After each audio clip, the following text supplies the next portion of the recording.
143 women trusted Scotland Yard with the worst thing that ever happened to them.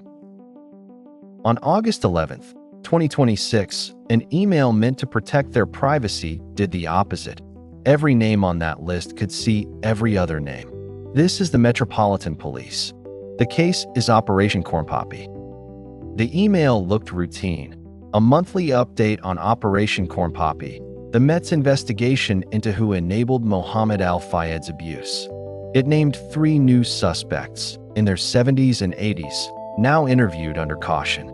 But whoever sent it put every recipient's address in the visible to field, not blind copy.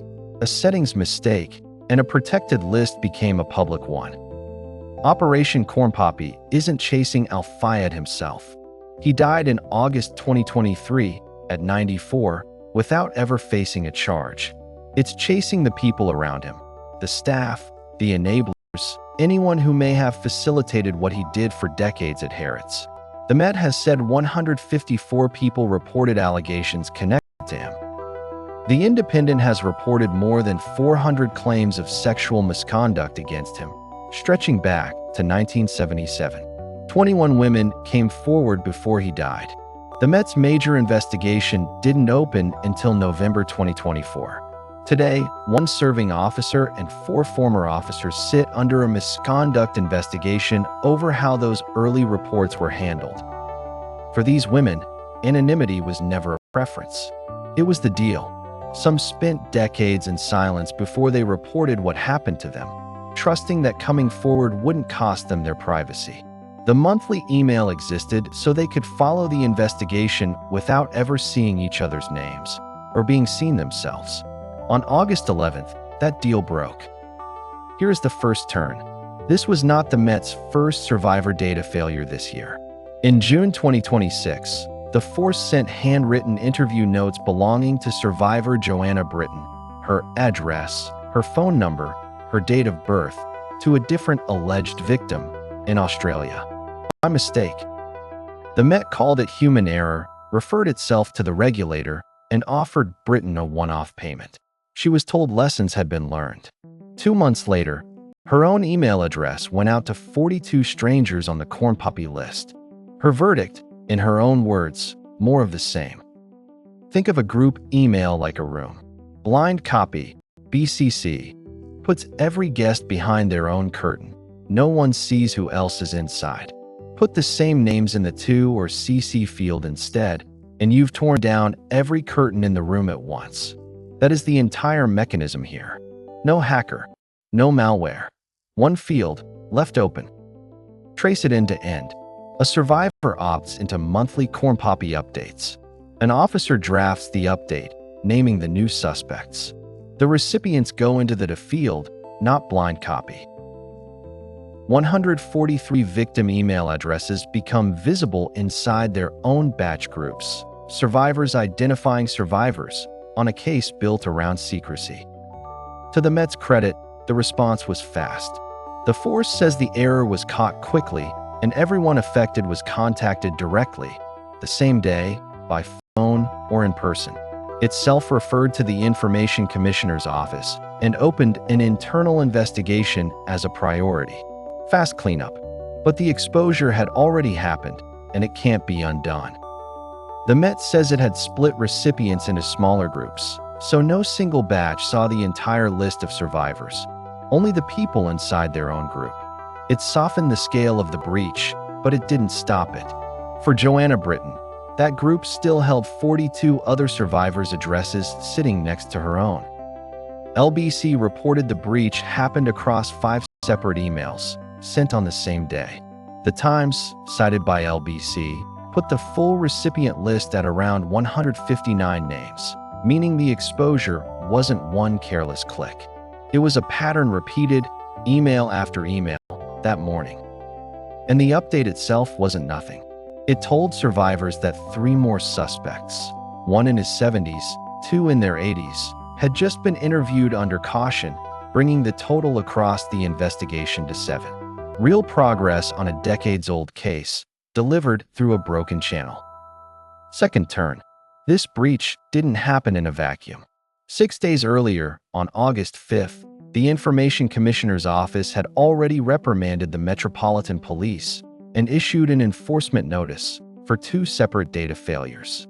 The regulator had just finished writing up this exact mistake. One of those 2 prior cases, a separate investigation, codenamed Honey Trap, into people linked to Parliament, is the pattern's echo. An officer emailed 18 people connected to that inquiry with every address sitting in the field again. Recipients could see each other and infer sensitive things about who else was involved. The other ICO case was worse. An officer served unredacted protection order documents on a stalking defendant, documents that included the victim's new address, her phone number, and the details of 3 witnesses who had spoken up against him. The regulator called it a foreseeable, preventable failure, the exact kind of mistake data protection rules exist to stop. The ICO found the officer behind the Honey Trap email hadn't completed data protection training in over 4 years. Their line manager hadn't either. The finding was a breach of Section 40 of the Data Protection Act, a failure to put basic safeguards in place, not an isolated slip.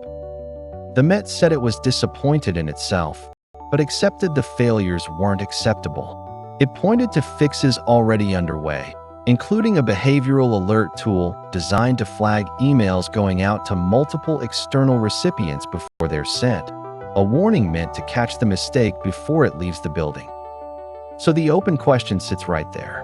That alert tool was built to catch exactly this: a bulk email leaving with too many addresses exposed.